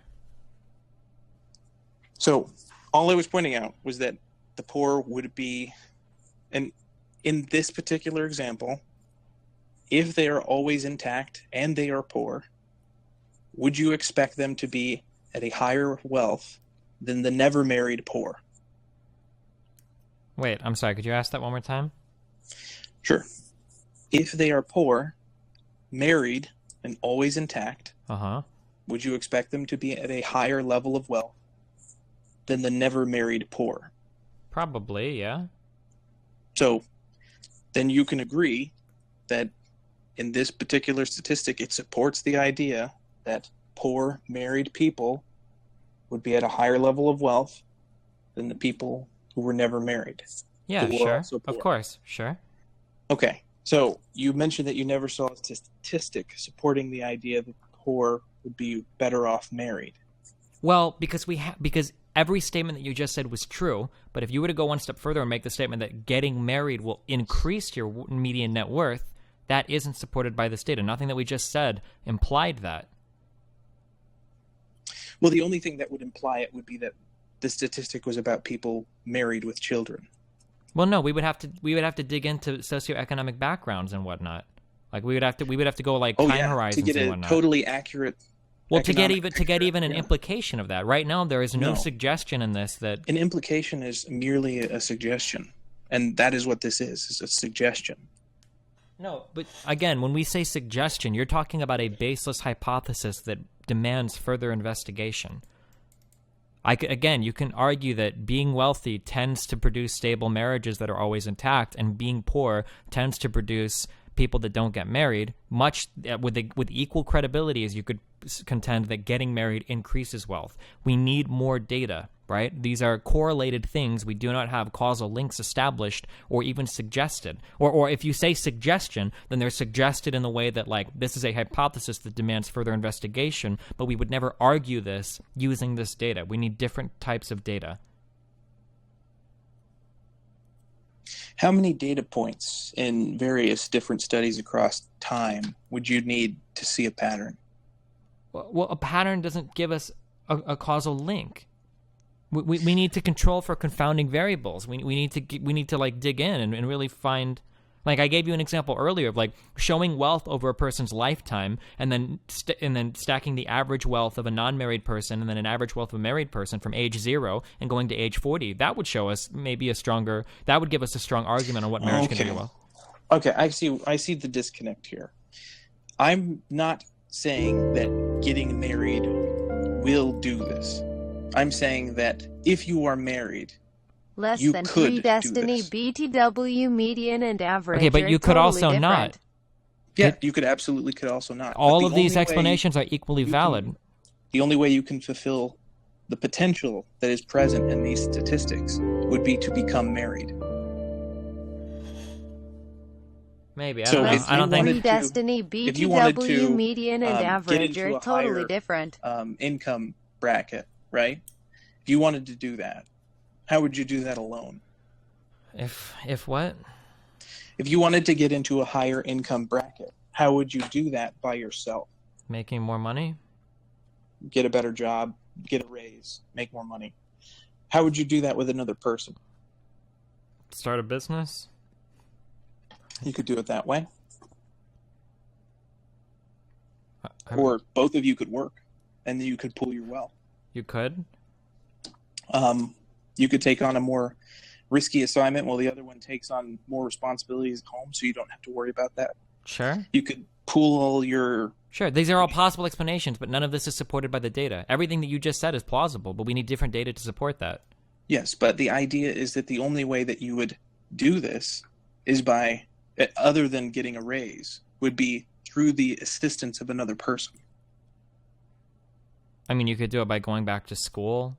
You could do it by getting a big promotion. You could do it by moving to a different geographic area. You could do it by picking up a different type of work. Yeah, I mean, these are all possibilities, but supported by the statistics I presented, that you could be at a level. The only thing separating you is that you're not married. Wait, what? Say that again? Okay. You could be at a higher level of wealth if you pooled it with another person. Okay, but you don't necessarily know that. You could be. No. Yeah, I'm not saying that you can know it. I'm just saying that the only thing that separates the single people from widowed the married families people, have the or the highest net cohabitating worth. people, So, because correlation and the never equals married causation, people, is the fact we just that they are need in to a shoot one relationship parent in with every another home. person, and then have children that can support children. Sure. I feel like we're looking at this differently. I don't know. I don't think we're necessarily going to come to an agreement on this.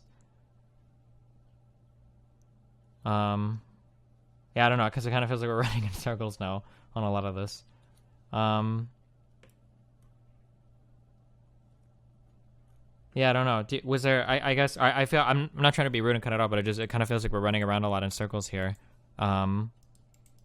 Is there anything else necessarily that you wanted to go over, or?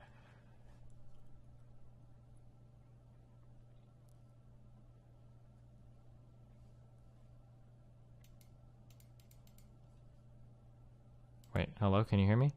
Oh, I'm sorry. Oh. I guess my last point was that immigration can potentially affect black marriage suitorship. What do you mean by that? So, are you familiar with Borjas? Yeah. Okay. In 2009, he performed a study, Immigration and the Economic Status of African American Men. Okay. He discovered that 10% increase in immigration can potentially result in a 2.5% reduction of black wages. Okay. 5.9% reduction of black unemployment. Okay. And a 0.13% increase in incarceration. Okay. So, because a majority of black men have lesser education than black women, and black women tend to seek within their own race when they are choosing a partner, and they tend to seek individuals of equal or higher education and economic status, but have been statistically recently choosing to marry down, as so to speak,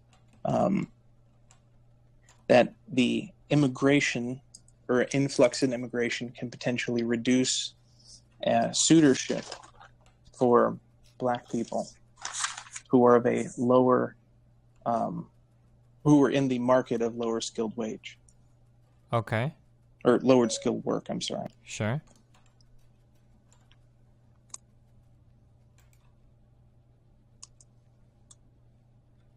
So where are we going with this? Sorry. Before we got sidetracked on the particular issue of whether marriage benefits could benefit poverty, the original point was that the factors that affect black marriage, and you have apparently historically approved of rampant influxes in immigration to improve market value. I don't know. Rampant is a pretty strong word. It seems to have a moral assignment to it, but I am in general in favor of immigration. Yeah, in favor of helping labor markets. Yeah. Squeeze Tiny, buckle up, boys. As I understand it, you have used Borjas in the past to support your example. Yeah. And Borjas has repeatedly mentioned that there would be a cost to the increase of immigration to a market. Yes. Do you remember and a what benefit that was? as well. Yeah. Yes, absolutely. Benefit, yeah. But do you remember the cost? It seems, in what I've read of Borjas, it seems like he claims that the cost generally comes at, I think the specific group that he uses is no high school education, low-skilled, 18 to 24 workers or whatever. I think it's what he says is like the most impacted group or something like that. Are you aware that in the United States, Black Americans hold disproportionately fill out that group? Yes. Yeah, sure. So, essentially, you have also mentioned that you are disapproving of the sort of inherent bias present in the system. Sure.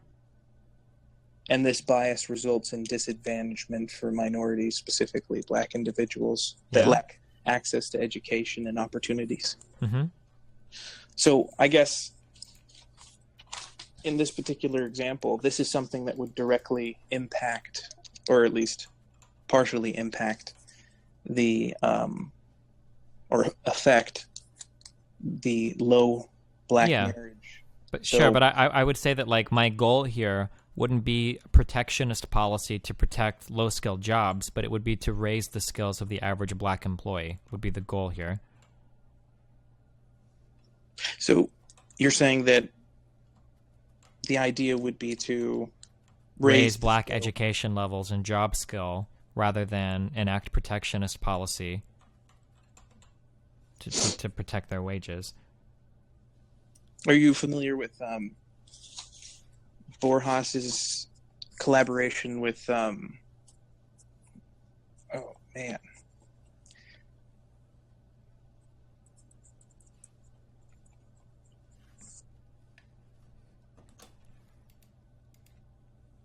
sorry, knocked over something.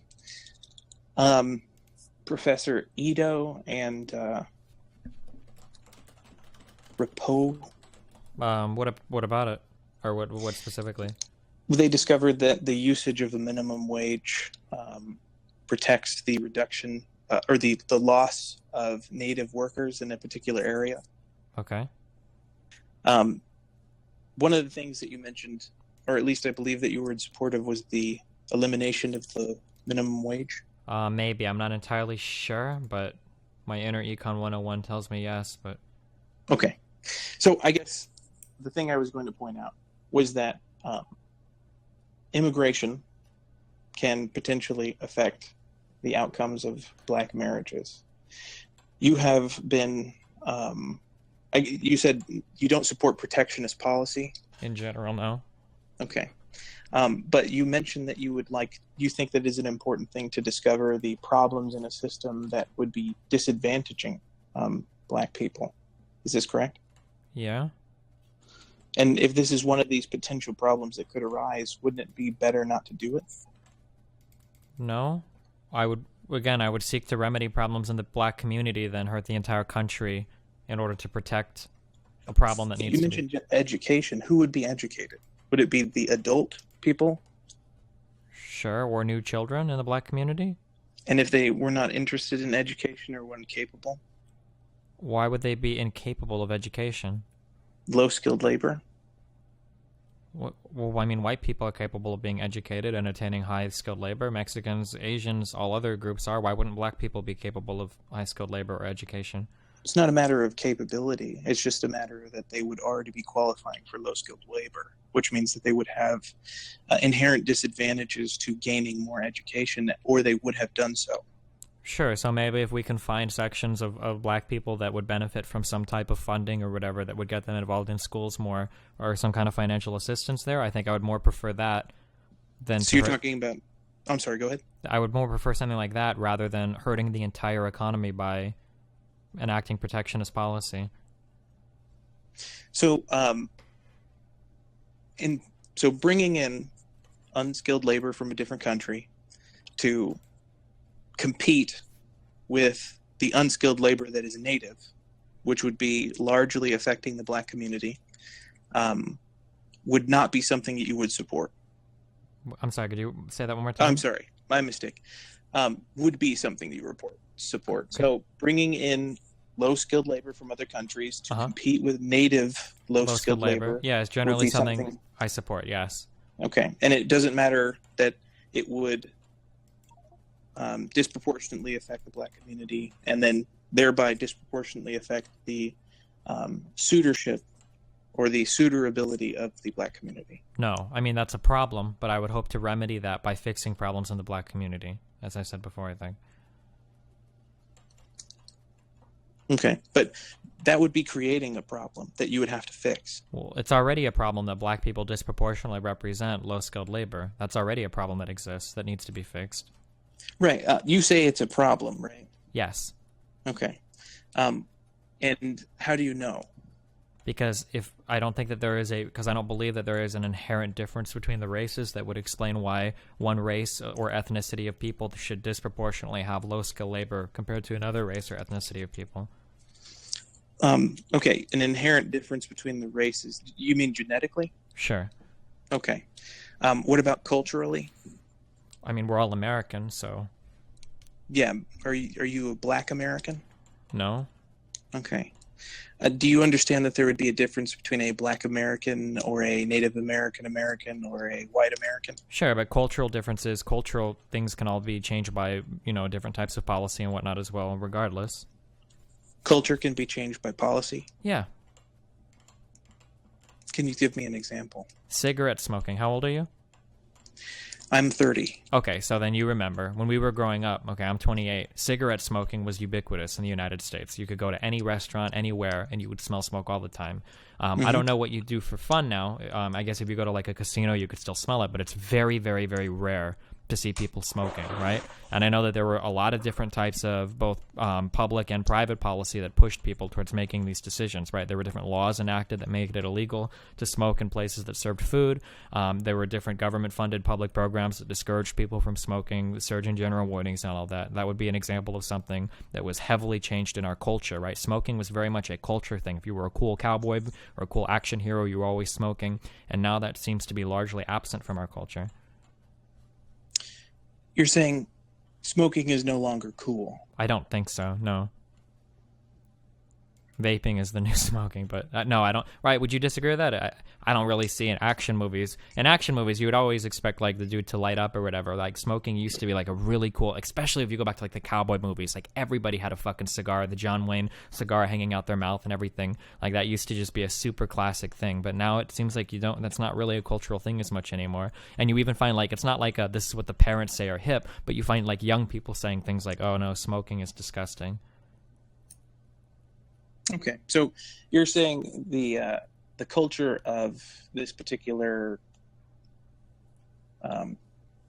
you would admit that it's a net negative thing that right now, smoking. Yeah, black culture is cancerous as fuck in black communities. I don't think anybody would disagree with that. But black culture is not endemic. Wait, hold on. I was talking about cigarettes. You said black culture is cancerous as fuck? Yeah, sure.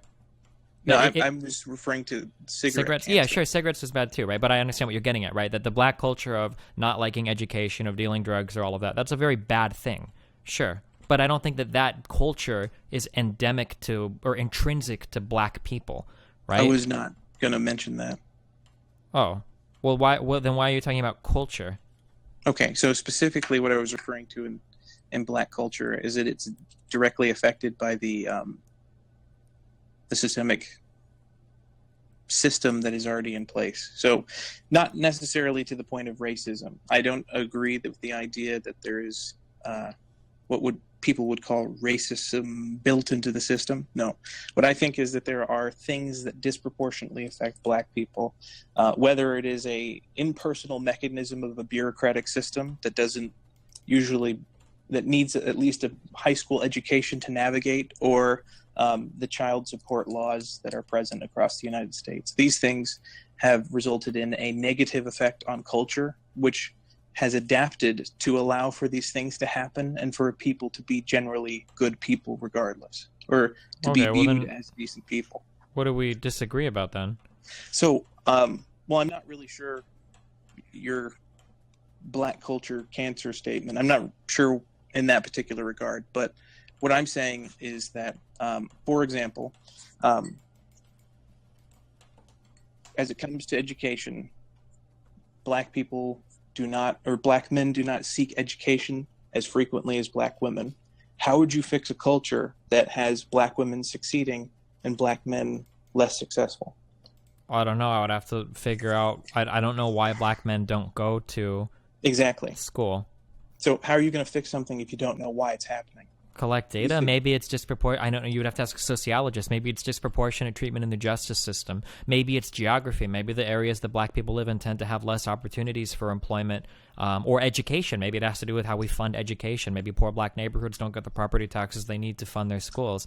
I don't know the answer to any of these like very, very particular topics, exactly. but I would ask. But which would you do first? Increase immigration to improve the economy, or figure these questions out and then increase? This is a false dilemma. We don't have to. We can enact. But government is a very flexible, robust thing. We can do multiple things simultaneously. We don't have to just do one and then do the other. That's not how government works.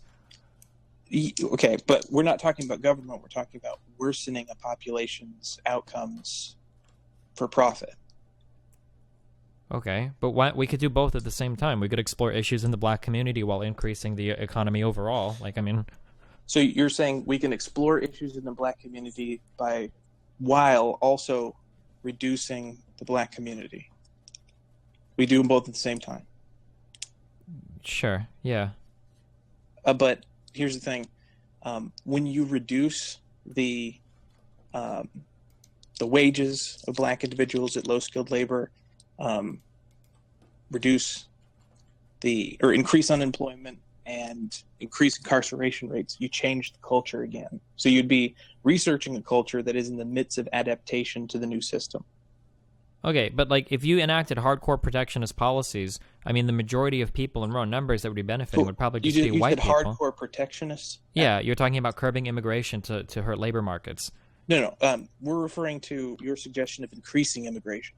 I've never said anything about increasing immigration. That might be that might be a good choice. It might be a bad choice. But you're talking about artificially impacting labor markets, right? If there are Mexicans that want to move to the United States to work, but you want to prevent that with some sort of law, right? You're talking about using some sort of artificial government policy to restrict labor markets, right? Could you repeat that, please? If you're making laws to restrict immigration, right, to prevent people that would otherwise immigrate here to work, if you're trying to prevent them from doing so, then you're artificially restricting labor markets, right? Okay, and the thing I'm thinking of was during your preparation for the Lawrence Southern debate, you said you don't want to bring foreign workers and have them. I'm sorry, this is in relation to somebody presenting you with the question of why don't you just have foreigners come in for a little bit and then leave? Oh, temp workers, sure. Yeah. You don't want to bring in foreign workers and have them take jobs from your natives and then fuck off and leave, right? You want to bring them in, make them your citizens, keep them there. You want to bring them into your tax base. You want them to have children, and you want to continue to fill these jobs without relying on importing labor from other countries. Is this correct? Yeah, I think, and I guess the stronger argument is I don't feel like temp labor is a good long-term solution, because if those countries start to reach a level of economic prosperity where the temp workers don't want to come anymore, then you find yourself in a similar problem. I think it's probably true that importing these workers permanently and growing them as part of your tax base and part of your country is probably better in the long run for the entire world, which therefore benefits your country more in the future. And then the idea is to become less reliant on importing labor from other countries. Possibly, sure. I guess it would depend on how all the markets work, but... So from what I can understand from your statement, you're suggesting that we bring in immigrants, have them become citizens, have them have children, and have those children of those immigrants fill the low skilled labor positions without any need to replenish from outside the country. That may or may not happen at some point, sure. Right now our population is diminishing and we're having a big underemployment problem in parts of the United States, but... Oh, yeah, may or may not happen, but I'm saying that this was your statement? Yeah, I guess, yeah, if that's what I said, yeah. Okay. Wouldn't you suggest, or to me, this statement suggests that you are recommending a new slave labor force. But it's not slave labor. These people are choosing to immigrate because... absolutely right. Low-skilled labor force. Sure, because our low-skilled labor force in parts of Western Europe and in the United States are hurting, yeah. And then their children to become low-skilled labor. Well, maybe. First immigrants are probably more likely than natives, but eventually they would become high-skilled labor as well as they're more and more integrated into the country. So you want immigrants to come to this country and be stuck at the lower skilled labor status, so much so that eventually you would recommend not taking in so many immigrants because you have They're a part of your tax base. They're having children. They're filling these low-skilled labor jobs. There's no reason to get any more. Well, I mean, eventually the markets would sort it out. Eventually, wages would either become so low, or the population in the country transporting these immigrants would become so low that it would no longer be a positive choice to move, right? As labor flows from one market to another, the value of the labor where the market is flowing to will decrease, and the value of the labor where the market is flowing from will increase. Eventually, those will reach a market equilibrium, in which case you would expect to see labor not flowing so much from one area to another, right? If these instances occurred in an economic vacuum, then yes. But what you're talking about is creating a new subclass of person who is a foreigner who has not been accepted by the majority of the United States, who will be treated poorly. I mean, in any stretch of the imagination, you can assume that these people who would come in and become citizens simply to fill these roles, as opposed to the normal avenues in which an individual becomes a citizen, they would be considered to be second-class citizens. I mean, why? They could just be working people. I mean, it's possible that you could argue that we could all accept these people and not treat them like lower-class people, right? Would you take history as an example of not doing that? No, I think we've achieved a greater level of integration in the United States than we ever have in all of history. Are you familiar with the term coolie? No. They were the Chinese people who worked on the railroads. Okay. They brought them in simply to Oh, work. yeah, sure. Those were the main reason why our railroads got built, sure. Right. Treated terribly. Okay, but we don't treat Asians terribly anymore. Or, I mean, no. I'm sure there's some degree of discrimination, but Asians are very much make up a large portion of a lot of our higher education now. Absolutely. And contribute a lot in Silicon Valley. Decades and generations, eventually the United States accepted them as naturalized citizens. It's a matter of you would be changing the culture of the United States for money. Well, the culture of the United States is always changing. Absolutely. But in this particular example, can you honestly say that the culture would improve? Well, how does culture improve? I mean, what does that mean? I mean, assuming that you like the idea of people saying that they're American, being proud of the United States, or, I don't know, being patriotic, those sort of cultural things, speaking well of one another, not trying to kill someone because they're a different race. I mean, these are all things that Mexicans can do in America pretty easily. Absolutely, yes. I mean, if anything, if you look at like crime statistics in places where the Mexican population is heaviest, these people are actually dramatically underrepresented in crime. Like the areas with the most immigration in the United States tend to be the areas with the least amount of crime. So, I mean, it seems like they do a decent job integrating insofar as that goes. I mean, and they produce a lot of economic prosperity for the country as well. Like, would you be referring to the statistic in which Hispanic people increased incarceration? No, what? I think that in general, immigrant communities tend to produce less crime than native communities. Oh, I don't think I sent it to you. Okay, my mistake. 1 second. I have a statistic in which might explain better what I'm trying to point out. Okay. Okay. There is a study that was performed by the U.S. Bureau of Crime Statistics, where they discovered that from 2000 to 2005 or 2010, there was a dramatic increase in the incarceration of Hispanics in the United States. So while the incarceration of Black people decreased in I think it was 5 years, the Hispanic population doubled or tripled. I mean, are these in absolute or per capita? Oh, I found it. Okay, so the state and federal prison incarceration. All right. So state and federal prison incarceration. I'm not trying to put you on the spot. Can you give me the actual Bureau of Justice Statistics site that sources these stats? I'm a little bit hesitant to take these at face value because the site they come from is blackdemographics.com. Let me see if I can.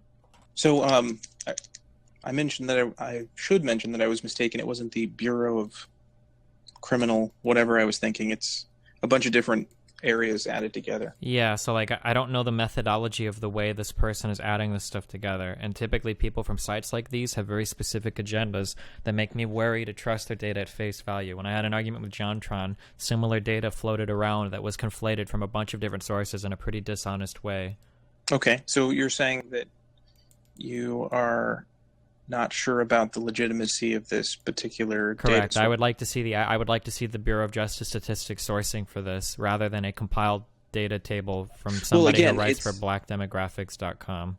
It's not just the Bureau of Justice. It's several different sources listed at the bottom. Sure, but the more sources, the more spurious the data could be, because I don't know how these are added together or if they're weighted appropriately or how this is like. Well, not necessarily. I mean, the more sources may be the more accurate. That's not necessarily true, though. Well, it's not necessarily true that more sources means less accurate also. If the person who is putting together these graphs lacks the necessary background and statistics, then the more statistics that they bring together, the more off the mark their data could be, and the higher probability for them to present it in a bad way could be. Yes, if this person who made this graph does not have the education or the know-how to compilate all this information from several different sources, then yes, that's absolutely true. But what you're saying is that it is unlikely that this is accurate. It could be or it couldn't be. I would like to see the source for the compilation. Okay. Well, the sources are listed below.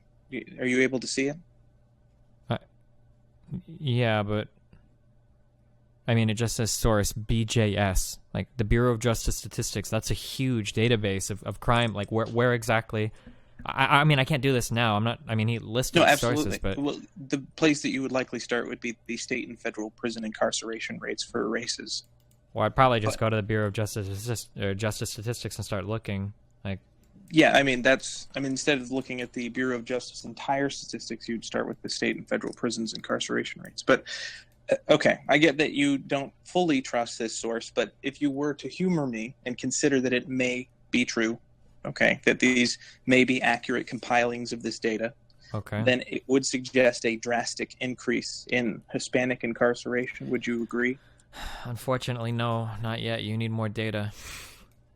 So you're saying let me give you an example. Let's say, for instance, that there were 10 million people that were Hispanic in the United States in the year 2000, okay? Okay. Now, let's say that in the year 2010, there were 100 million Hispanic people, right?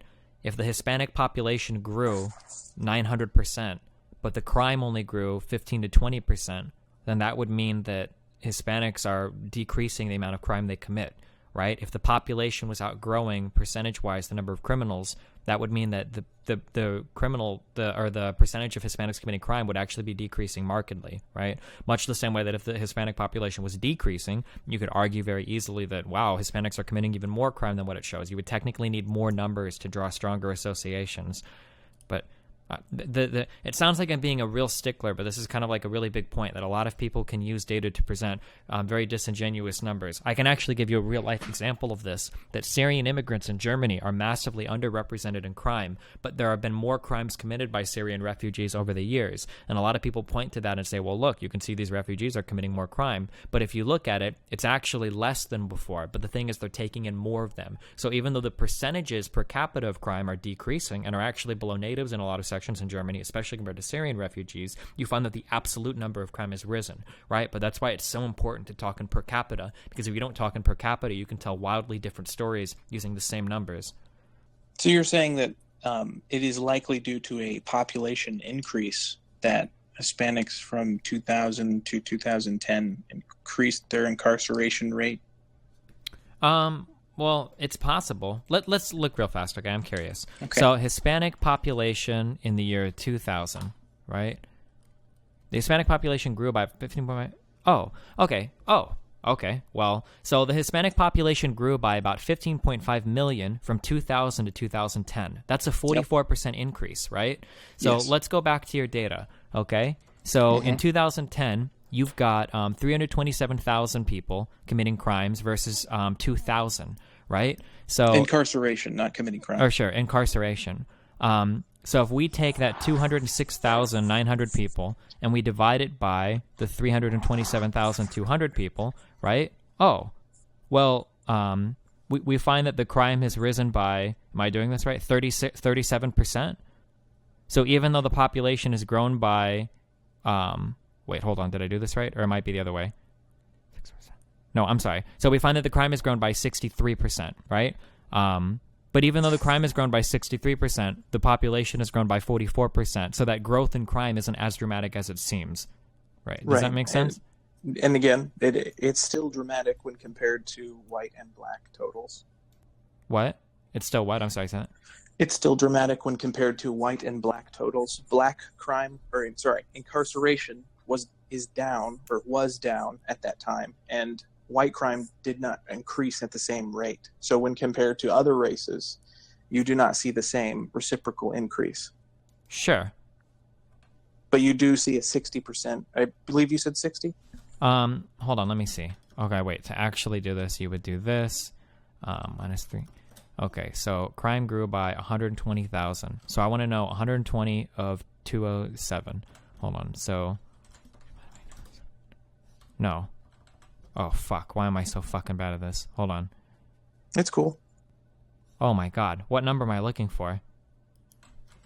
Hold on 1 second, I have to talk my way through this. Okay, so we went from 206 to 327. Right? So 327 minus 206 means that we see an increase of 121. So 206 times something equals this 121 number, right? So 206 divided by 121. No, I'm doing this wrong. Was it 58? Was I right on the 58? I think I was right on the 58. It's too late. Yeah, it was this.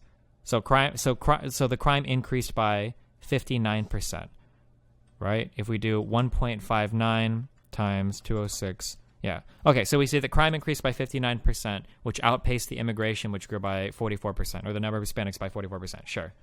Yes. So You were making the argument that the Hispanics in their communities commit less crime? No, I'm not making the argument. I was saying that it was possible, right? But now that we've gotten a second data point, now we can argue that there has been a per capita increase in crime in the Hispanic community. Sure. Right. So the immigration would be, you would say, related to this?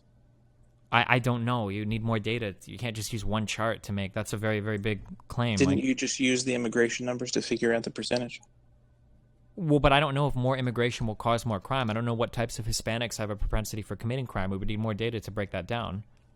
Well, again, I'm not saying that the immigration caused crime, saying that there was immigration and then an increase in crime.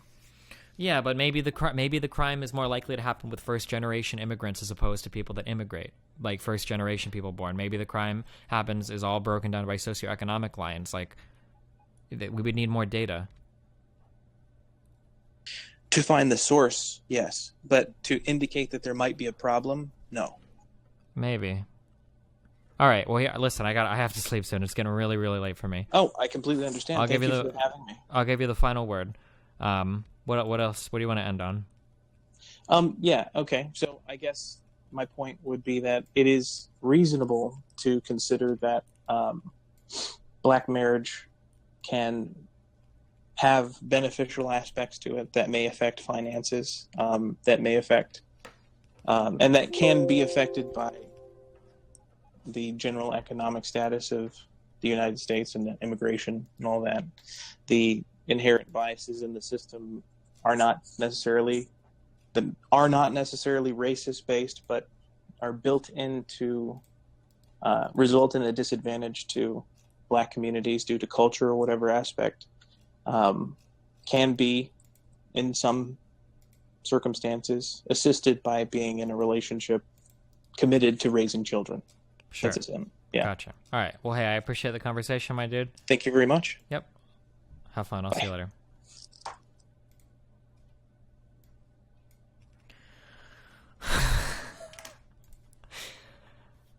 Oh, God. So. Oh, dude. Kyle, it was so hard. Oh, my God, Kyle. Let me ask you a question. Do you remember the first thing you asked him? I don't even... Oh, the difference between correlation and causation. Dude, and he said he understood that. Oh, Kyle. Do you believe him? Do you believe that he actually understood that? Oh my God. Oh no, Kyle. Oh my God. I just don't know what to say.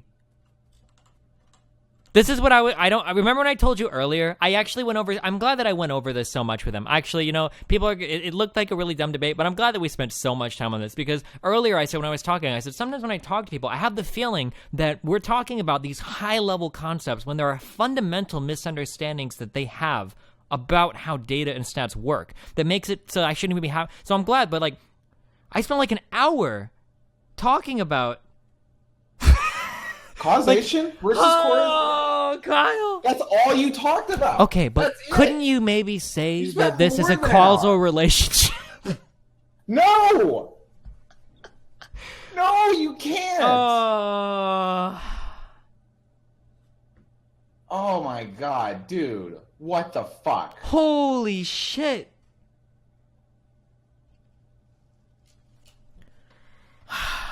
That is like 12:01 p.m. Almost done, I think. Holy fuck, this shit is impossible. Holy shit. That was an hour ago.